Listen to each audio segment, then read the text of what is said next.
আসসালামু আলাইকুম। শুরু করতেছি মহান আল্লাহর নাম নিয়ে। সো লাস্ট ক্লাসে আমরা দেখাইছিলাম প্যাডিং, মার্জিন, বর্ডার এগুলা, দেন হাইট ওয়াইট এগুলো কিভাবে আমরা অ্যাকচুয়ালি সিএসএস এ করতে পারি বা এটা করলে আমাদের ওয়েবসাইটে কিভাবে লাভ হয় সেটা অ্যাকচুয়ালি আমরা করে দেখাইছি। সো আজকে আমরা মেনলি দেখাবো CSS box model, outline and text. এটা আমরা ডিটেলসে জানার জন্য আমরা একটু W3 স্কুলসে চলে যাই, ওখানে গেলে আমরা আর একটু ক্লিয়ারলি জানতে পারবো। সো আমাদের মেইনলি সিএসএস বক্স মডেলটা মানে কি এটা আমরা একটু ভালো মতন বোঝার ট্রাই করি। প্রথমত আপনার একটা কন্টেন্ট আছে, সাপোজ আমি গতকালকে বলছিলাম একটা কন্টেন্ট আছে, এইটা হচ্ছে একটা ব্যাকগ্রাউন্ড, ঠিক আছে? এই যে একটা ব্যাকগ্রাউন্ডের ভিতরে একটা কন্টেন্ট আছে। এখন কন্টেন্টের উপরে কি আছে? প্যাডিং। আমি যেটা বলছিলাম যে আপনারা লেখালেখি করবেন ওই ব্যাকগ্রাউন্ডের ভিতরে আপনার যেটা জায়গা দরকার সেটাকে অ্যাকচুয়ালি প্যাডিং বলে। প্যাডিং উপরে মানে একদম ব্যাকগ্রাউন্ড কালারের উপর। আমরা যদি গত ক্লাসেরটা একটু দেখাই আপনাকে, এই যে আমি যদি এটা একটু ফলো করাই, সাপোজ এই যে এইটা প্যাডিং, এই যে আমি যেটা মাউস হোভার করতেছি, এই যে ইয়েলো কালারটা হচ্ছে বর্ডার, আর তার উপরেরটা হচ্ছে মার্জিন। ঠিক এইটাই আপনাকে দেখাচ্ছে যে কন্টেন্টের উপরে প্যাডিং, তার উপরে বর্ডার, তার উপরে মার্জিন। সেটাই হচ্ছে আমাদের কি, সেটাই হচ্ছে আমাদের আপনার কি বলে, এটাকে বলা হয় বক্স মডেল। সো এটা তো আমরা বুঝলাম, এটা অ্যাকচুয়ালি খুব ডিটেলস আলোচনা করার দরকার নেই। এখন আসেন আমরা সিএসএস আউটলাইন শিখি। সো আউটলাইনে আমাদের কি কি আছে? আউটলাইন স্টাইল যেমন ডটেড, সলিড এগুলো আছে। দেন আমাদেরকে একটু কালারিং। এখন আউটলাইন মানে কি, এখন আপনাদের আউটলাইনটাও বুঝতে হবে। ঠিক আউটলাইনটা হচ্ছে বর্ডারের উপরে। এখন বর্ডারের উপর মানে কি, সাপোজ এই যে আপনি দেখেন আউটলাইনে হোয়াইট আছে, এই যে ঠিক আছে, এই যে একটা কালার দিবে, এখন একটা সাপোজ বর্ডার দিল, এই বর্ডারের উপরেও আউটলাইন আছে, বর্ডারের উপরেও, ঠিক আছে, বর্ডারের উপরেও একটা আউটলাইন আছে। এখন এটা কিভাবে কি, যেমন আমরা অনেক সময় একটা, যেমন ধরেন একটা বর্ডার থাকে, আমরা বলি না যে আউটলাইন করে, যেমন ধরেন যারা ধরতে গেলে কোনো সময় ড্রয়িং করছেন, আর্ট করছেন, যারা আর্টিস্ট মানে আর্টের স্টুডেন্ট তারা হয়তো বা বুঝবেন, আমরা ছবি আঁকার পর একটু আউটলাইন করি যাতে ছবিটা একটু অ্যাট্রাকটিভ হয়। ঠিক ওয়েবসাইটেও আমরা চাইলে একটা ব্যাকগ্রাউন্ড মানে বর্ডারের উপরেও চাইলে আমরা আউটলাইন করতে পারি। সো এটা এখন কিভাবে পারি সেটাই আমরা এখন একটু করে দেখি। সো প্রথমত আমরা কি করব? সো প্রথমত আমরা করব হচ্ছে যে আউটলাইনে চলে যাচ্ছি। সো সবার আগে আমরা এই জিনিসটাই, সাপোজ আমরা এই মার্জিন, প্যাডিং থাকুক, এগুলো সব থাকুক, আমি প্যারাটা সাপোজ, প্যারাটা আমি এটার এই প্যারাগ্রাফটা সাপোজ মুছে দিই, ঠিক আছে? আর এইটার প্যাডিংটা আমি সাপোজ এখানে নিয়ে আসি। ওকে, সো সর্বপ্রথম আমাদের কি করতে হবে? আউটলাইনের কথা। সো আউটলাইন স্টাইল, যেটা আউটলাইন স্টাইলটা এখন আপনি কি চাচ্ছেন? সাপোজ আমি চাচ্ছি লাইক সলিড বলতে চাইছিলাম কিন্তু ডাবলই দিয়ে দিলাম, মানে আপনার ডাবল দেখাবে। দেন আউটলাইন হোয়াইট আপনি কত চাচ্ছেন? সাপোজ আমি 5 পিক্সেল চাচ্ছি। দেন আউটলাইন কালার, কালারটা কি চাচ্ছেন? আমি সাপোজ কালারটা রেড চাচ্ছি। এখন দেখেন, এই যে দেখেন উপরে এই যে ইয়েলোটার উপরে দেখছেন ডাবল ভাবে একটা ব্ল্যাক রেড কালার আসছে। আপনি সাপোজ ডাবল দিতে চাচ্ছেন না, আপনি সাপোজ বলতেছেন যে না ভাই আমি ডাবল দিব না, আমি সলিড দিতে চাচ্ছি। দেন কোনো আপত্তি নেই।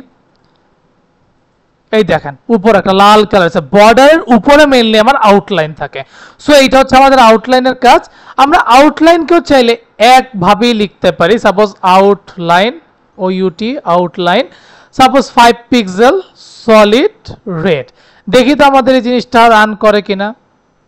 সেম জিনিসটাই রান করছে, এটা এক লাইনে লিখলাম। সো এইভাবে চাইলে লেখা যায়। এখন আসেন মেইনলি আমরা টেক্সট। সো টেক্সটে কি আছে? টেক্সটে মেইনলি আমাদের আছে টেক্সট অ্যালাইনমেন্ট, যেটা অ্যাকচুয়ালি আমরা দেখাইছিলাম যে টেক্সট অ্যালাইনে যেমন সেন্টার করা যায়। এই যে সাপোজ এক্সাম্পলে আমরা হেডিং এ, এই যে প্যারাগ্রাফের এই যে হেডিং এ যেমন টেক্সট অ্যালাইন সেন্টার দিছি, এখন যদি আমি টেক্সট অ্যালাইন লেফট দেই, ও কিন্তু ডিরেক্ট লেফটে চলে যাবে, লেফটে চলে গেল, ঠিক আছে? এখন যদি আমি সাপোজ টেক্সট অ্যালাইন রাইট দিতাম, ও একদম ডানে চলে যেত। দেখেন ওই যে একদম ডানে চলে গেছে। এখন আমি যদি টেক্সট অ্যালাইন জাস্টিফাই দেই, ও কোথায় যাবে দেখি আমরা একটু। ওমনে একদম এই যে বাম ডান সাইডের মতনই কাজ করবে। সো এইটা হচ্ছে অ্যাকচুয়ালি টেক্সট অ্যালাইনমেন্টের কাজ। দেখেন ও লেফট রাইট জাস্টিফাই কি সবই কিন্তু দেখাইলাম। আর একটা হচ্ছে টেক্সট ডেকোরেশন। সো টেক্সট ডেকোরেশনের মধ্যেও কিন্তু একটা তফাৎ আছে। যেমন আপনার টেক্সট ডেকোরেশন মানে কি, আমি সাপোজ এটা একটু টেক্সট অ্যালাইন সেন্টারই করে দিই, টেক্সট অ্যালাইনটাকে আমি সেন্টার করে দিই। So text align centre. এখন আমি বললাম টেক্সট ডেকোরেশন। টেক্সট ডেকোরেশনকে আপনি যদি আউটলাইন করে দেন, সো টেক্সট ডেকোরেশন এটাকে কি বলবো আমরা একটু দেখে নিই। Text decoration line. So text decoration line. এখন টেক্সট ডেকোরেশন লাইন আপনি কি করতে চাচ্ছেন, সাপোজ আন্ডারলাইন করে দিলে কি হবে, ওর নিচে একটা আন্ডারলাইন হবে। দেখেন এই যে আন্ডারলাইন হইলো। এখন টেক্সট ডেকোরেশনের কালার এটাও আপনি চাইলে দিয়ে দিতে পারবেন। টেক্সট ডেকোরেশন কালার সাপোজ আপনি রেড দিয়ে দিলেন, ওকে, এই যে টেক্সট ডেকোরেশন কালার রেড দিয়ে দিলেন। আর কি আছে টেক্সট ডেকোরেশনে, টেক্সট ডেকোরেশন লাইন আপনি চাইলে একভাবেও দিতে পারেন, কালার দিতে পারেন, এটা টোটালি ডিপেন্ড করবে আপনার উপর। এই দুইটা জিনিসই আছে। আর একটা আছে টেক্সট ট্রান্সফরমেশন। এখন টেক্সট ট্রান্সফরমেশন মানে হচ্ছে আপনি এটাকে কি আপার কেসে রাখতে চাচ্ছেন নাকি লোয়ার কেসে রাখতে চাচ্ছেন না ক্যাপিটালাইজ করতে চাচ্ছেন। সো আমরা একটু করেই দেখি। সাপোজ এই যে টেক্সট ট্রান্সফর্ম, এটাকে যদি এখন আমি আপার কেস দিই, আমার সব কিছু মানে আপার কেস মানেই হচ্ছে আমার প্রথমটা বাদে সব কিছু মানে একদম আপার কেস মানে পুরোটা বড় হাতের হয়ে যাবে। লোয়ার কেস মানে বোঝাচ্ছে, লোয়ার কেস মানে বোঝাচ্ছে আপনার সব কিছু ছোট হাতের দেখাবে। আর আপনি যদি ক্যাপিটালাইজ দেন,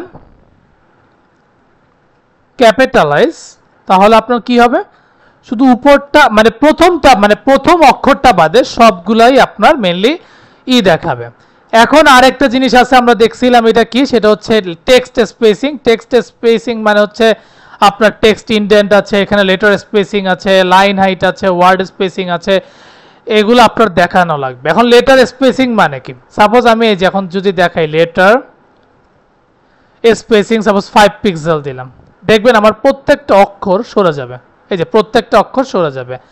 আমি যদি এখন লেটার স্পেসিং দিলাম, লেটার হাইট আর কি, লাইন হাইট আর কি, সাপোজ লাইন হাইটটা আমি একটু করে দেখি, লাইন হাইট সাপোজ 5 পিক্সেল দিলেন, দেখি কি আসে এটা। এই যে দেখেন লাইন হাইটটা কমে যে কোথায় একদম লেগে গেছে।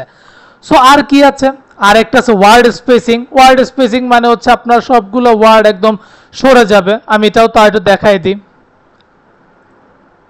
ওয়ার্ড স্পেসিং সাপোজ 10 পিক্সেল দিয়ে দেন, দেখেন প্রত্যেকটা অক্ষর এই যে প্রোগ্রামিং উইথ সিকান্দার উইথ দেখবেন সব একদম, দেখেন প্রোগ্রামিং আলাদা, উইথটা কত গ্যাপ, সিকান্দার কত গ্যাপ, এরকম চাইলে হইতে পারে। আরেকটা আছে টেক্সট শ্যাডো, এইটা সবচেয়ে মজার একটা ব্যাপার। দেখি টেক্সট শ্যাডোটা,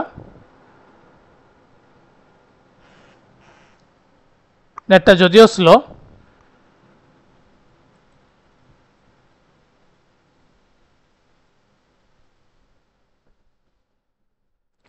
আচ্ছা টেক্সট শ্যাডোটা মেনলি আমাদেরকে কালারিংটাই করতে হবে মানে আমার লেখার উপরে, তাও আমি একটু দেখি আমার এইটা কোনোভাবে আসে কিনা। সো টেক্সট শ্যাডো সাপোজ আমি কি দিব, টেক্সট শ্যাডো,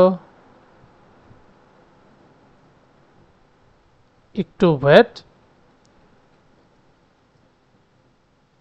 টেক্সট শ্যাডো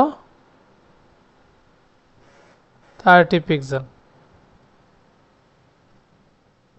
দেখি কি আসে।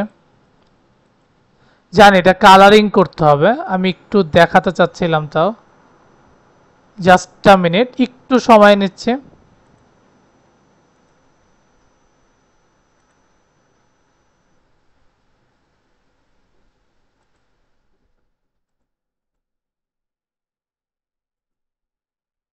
হ্যাঁ দেখেন টেক্সট শ্যাডোতে আমরা মেনলি কি চাচ্ছি, কিভাবে কালারটা করব সেটা হচ্ছে আমাদের দেখার বিষয়। সো টেক্সট শ্যাডোতে যেমন আপনার 30 পিক্সেল আর আপনি কি কালার চাচ্ছেন, রেড সাপোজ, দেখেন তো এখন কেমন দেখায়। এই যে দেখেন এরকম দেখাচ্ছে, মানে একদম আপনার উপরে যে কালারটা আছে নিচেও সেই কালারটাই দেখাচ্ছে। এখন আপনি যদি সাপোজ বলেন 5 পিক্সেল ও আপনাকে একটা সুন্দর মানে একটা আবহ দিবে টেক্সট শ্যাডোর। এই দেখেন এরকম ভাবে একটা কালার দিচ্ছে। সো এইভাবে চাইলেও আপনি করতে পারেন। সো আমরা কি কি শিখলাম আজকে? টেক্সটে ট্রান্সফর্ম, দেন আপনার মানে ট্রান্সফর্মের মধ্যে কি আছে, শ্যাডোর মধ্যে। আমি তাও একবার একটু রিক্যাপ করি। আমরা মিলে আগে বক্স মডেল শিখলাম, দেন আউটলাইন শিখলাম, দেন টেক্সটের মধ্যে text colour, text alignment, text decoration, text transformation, text spacing, text shadow, এগুলো আমরা ওভারঅল শিখে নিয়েছি। আমি আপনাদেরকে রিকোয়েস্ট করব এই টপিকটা শেষ হওয়ার পরে আপনারা W3 স্কোর্স বের করে প্রত্যেকটা আপনার নিজেদের মতন করে আপনাদের VS কোডে করে দেখবেন আপনারা পারতেছেন কিনা। না পারলে ডেফিনেটলি কমেন্ট বক্সে জানাই দিবেন, আর একটু নিজেরও একটু ট্রাই করার চেষ্টা করবেন, দেখবেন ইনশাল্লাহ হয়ে যাবে। সো আজ এই পর্যন্তই, প্র্যাকটিস করতে থাকেন। এন্ড যাওয়ার আগে একটাই কথা, কি faith on yourself and take a challenge. Thank you.